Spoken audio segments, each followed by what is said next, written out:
Welcome aboard. I'm Barry from PredictWind, and thanks for purchasing the PredictWind DataHub Pro. Whether you're setting it up for the first time or just keen to see what it can do, this video will guide you through the essentials. We'll cover what's included, how everything connects together, and how to get your DataHub Pro up and running before you install it on your boat.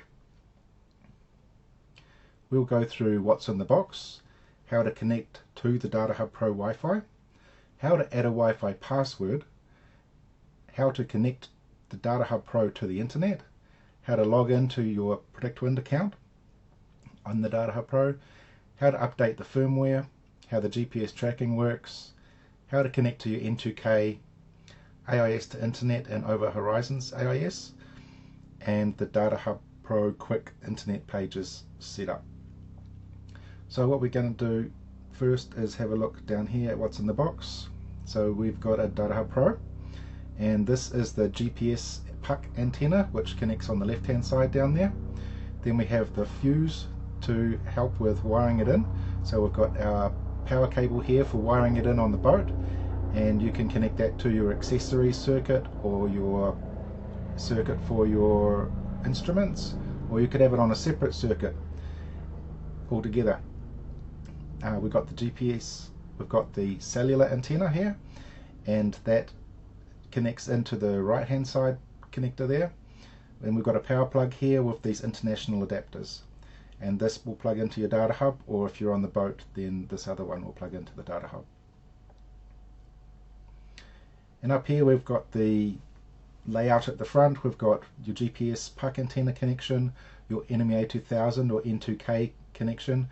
So the DataHub doesn't come with a cable T and cable, but you can buy them as an accessory when you're purchasing. We've got the reset button there. If you hold that down for 15 seconds it'll do a factory reset on the DataHub. We've got our WAN port, so this one you would typically connect to Starlink or a Peplink router for your primary Ethernet internet. On the second one you could have your Peplink or an Iridium Go exec. And these LAN ports are what you would connect by Ethernet cable to your laptop downstream, so your laptop would get internet through the DataHub through your other internet sources. You can also get internet into the DataHub Pro with USB tether. So there's USB-A and USB-C there.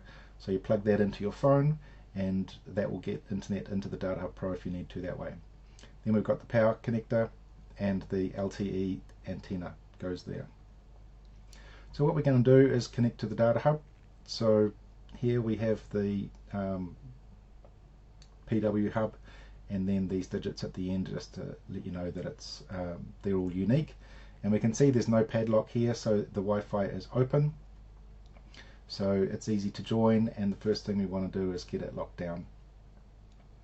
So we are now connected to the hub, so we're going to go and open a new tab. And then we're going to type in 10.10.10.1, 10.10.10.1.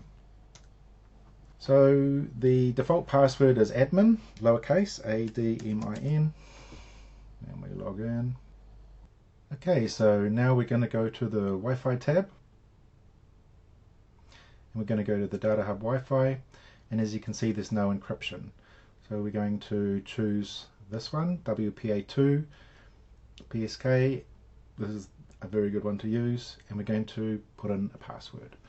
So we're going to use DataHub Pro 1 exclamation. It's good to have an uppercase, lowercase, and some other special characters just to make it super secure. DATAHUB PRO 1 exclamation. So here is a great place to take a photo and keep it in a safe place, and that will help you big time. So we are going to click on update. Now we're going to get kicked off the DataHub's Wi-Fi while it applies those settings. We will keep an eye on this page here, and here we can see the PW hub is there. Let's select that one. Here we go. DATAHUB PRO 1 exclamation. Double check that looks good and join. Now we can connect the DataHub to the internet. So we're going to enable this. What it's doing now is it's turning on that 2.4 gigs Wi-Fi radio, Just going to do a quick scan of our Wi-Fi around us. I am going to connect to my BAS 2.4 and I'll put the password in there. I'm doing this at home, and this is for setting up your data hub at home. You'll do this again down on the boat if you're going to join your Starlink, for example, then you'd be doing this again to get Wi-Fi to the data hub on the boat. Okay, so we're connected to our Wi-Fi here. Next thing we're going to do is to log into our account. So here is where we put in our PredictWind email address and password, datahub@predictwind.com, and our password.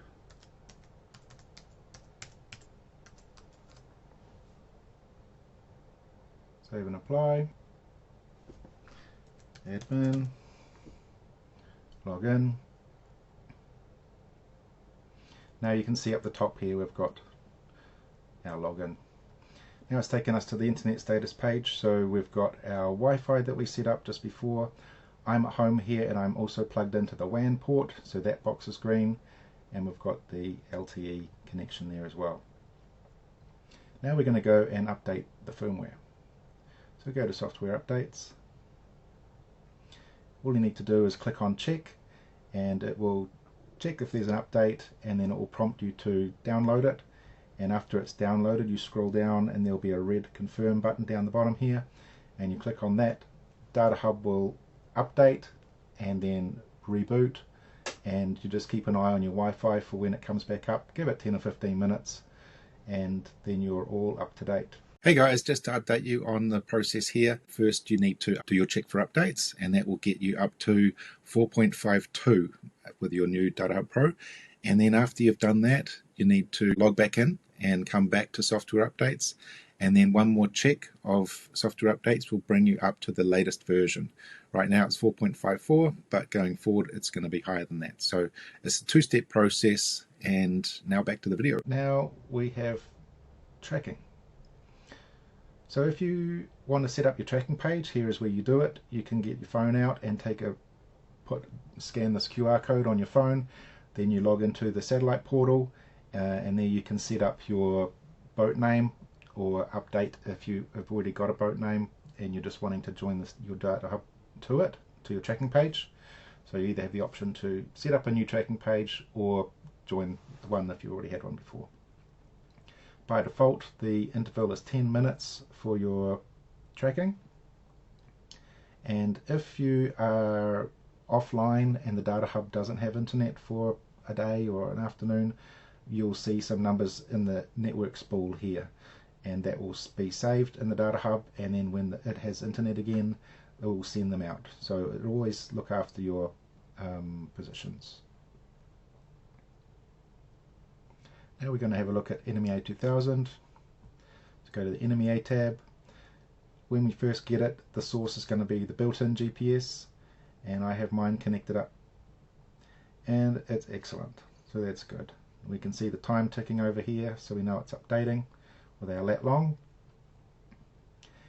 Now in the settings, when we get to the boat, what we're going to do is we're going to plug in our NMEA 2000 on CAN O. So we're going to go down to here and hit save and apply, and that will bring in all the data from our boat, depth, speed over ground, wind, all that data, and then we can see that when we go to the navigation tab. So I don't have a lot here. I do have my true heading coming in from my Garmin compass, but you would normally see wind speed and those sorts of things here. Then in the settings we have these ports. So if you are connecting your data hub to OpenCPN or Navionics, these are the ports that are used when you connect your Navionics system to the data hub and get the feed coming out of it. There's another article on that, but essentially you go into the settings and add a source, and it will be 10.10.10.1, and then you would either use UDP and that port or TCP and that port. Internet AIS is all about getting internet AIS data onto your chart plotter through the DataHub. So when we scroll down here, we will see enable AIS from internet, so we tick that. Now by default the range is 25, and you can bump it up a bit, but usually just suggesting to start it on 25 and do a save and apply. Leave all these defaults, they're good. Do a save and apply, and then you'll be able to have a look on your chart plotter and see the AIS information coming in.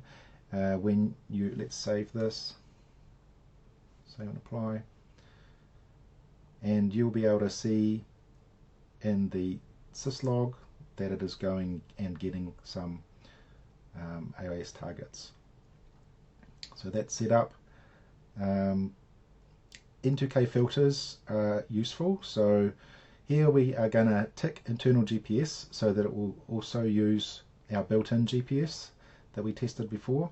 So we want that enabled, and we're going to turn on our N2K filters, and we want our primary GPS to be the best one on the boat. So I've got this Garmin GPS 24XD here in my office, and that's a really good example of a good GPS to have up on the top of your boat.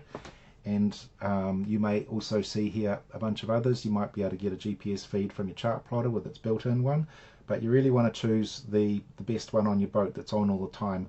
So if you turn off your chart plotter, this Enemy A2000 GPS is still going to have a feed, and you can do the same with those other sensors if you've got preferred ones that you want to use, and then do your save and apply. So now what's going to be the case is that if this GPS is available, DataHub will use it. If it is not available, then it would fall over to the internal GPS as your backup. If you happen to have your boat electronics off but the DataHub on, it can still send a position report. So that's a really good place to get to. Now we're going to look at internet. If you have an Iridium Go exec, here is where you would go to enable it, and you have the options here to do tracking, your polars, and get AIS via your exec.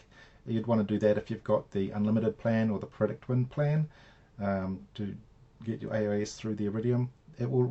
This will enable it to get it from Iridium if it doesn't have another way to get it. So if you've got your Starlink on and your Iridium Go exec hooked up, it will use first the least cost way to get it. But if everything's off and you've just got your exec on and you're sailing, you'll be able to get over the horizon's AIS through it as well. And then if you have a PredictMail account, then you can enable that there and do your save and apply. If you have an Iridium Go, similar thing, ticking it, yep, we're going to use Iridium Go. Now when you are seeing polars, the polars, if you enable that, AI polars are going to be sent regardless of whether you have a Pro account, and it will remember that telemetry that is being sent from your AI polars. So when you do decide to go up to Pro, if you haven't already, then it's going to have that history of how your boat sails, and your AI polars will get updated when you move up to Pro if you are not already on it. So it's good to have your AI polars on always. This is similar. And then Starlink, if you have Starlink, then you want to, yeah, that's just turning on AI polars basically. AI polars can also be turned on here. If you would just enable that, then it's going to use a little bit extra data, but not a lot.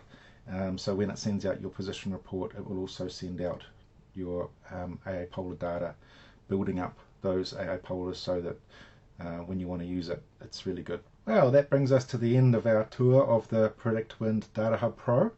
Hopefully you've got a feel for the possibilities it opens up, and you're ready to get everything connected and underway. Whether it's tracking, AIS, weather routing, or simply staying connected offshore, the DataHub Pro is designed to help you get more from every voyage. Thanks for spending some time with us today, and fair winds as you begin your DataHub journey.